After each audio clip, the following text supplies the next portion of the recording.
बेकायदेशीररित्या रस्त्यालगत उभ्या राहणाऱ्या वाहनांवर ठाण्यात टोईंग वाहनांद्वारे कारवाई करण्यात येते. टोईंग वाहनांच्या कारवाईवरून अनेकदा प्रश्नचिन्ह उपस्थित होतात. करार संपल्यानंतर ठाणे पोलिसांनी करार करून ती वाहनं पुन्हा सुरू केली होती. परंतु कराराबाबत विविध आक्षेप आल्यानंतर पोलिसांनी अवघ्या 4च दिवसात टोईंगची कारवाई बंद करण्याची नामुष्की ओढवली आहे. दुसरीकडे टोईंग कारवाई बंद असल्यानं वाहन चालकांमध्ये काहीसं समाधानाचं वातावरण आहे. ठाणे आयुक्तालय क्षेत्रात म्हणजेच ठाणे ते बदलापूर आणि भिवंडी शहरात रस्त्यालगत बेकायदेशीरपणे उभ्या केलेल्या दुचाकींवर ठाणे पोलिसांकडून टोईंग वाहनांच्या माध्यमातून कारवाई केली जाते. टोईंग वाहनांच्या कंत्राटदारांकडून अनेकदा नियमबाह्य पद्धतीनं वाहनं उचलली जातात. त्यामुळे टोईंग वाहनांवर काम करणारे कर्मचारी आणि वाहन चालक यांच्यामध्ये वादाचे प्रसंग उद्भवतात. अनेकदा हे प्रकरण शिवीगाळ आणि हाणामारीपर्यंत येत असतं. त्या संदर्भातील चित्रीकरण देखील विविध समाज माध्यमांवर प्रसारित आहेत.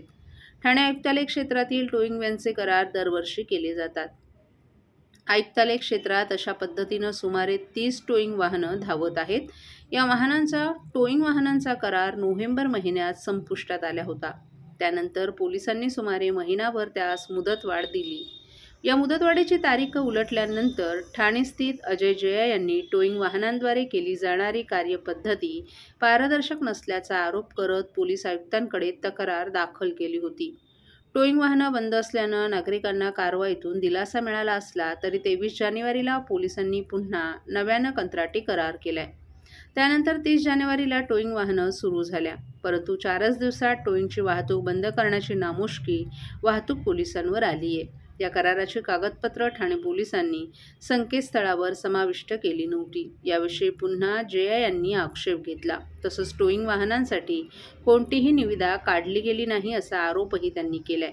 काही दिवसांपूर्वी टोईंग वाहनं सुरू झाली होती, परंतु कारणास्तव ती बंद करण्यात आली असल्याचं त्यांनी सांगितलं.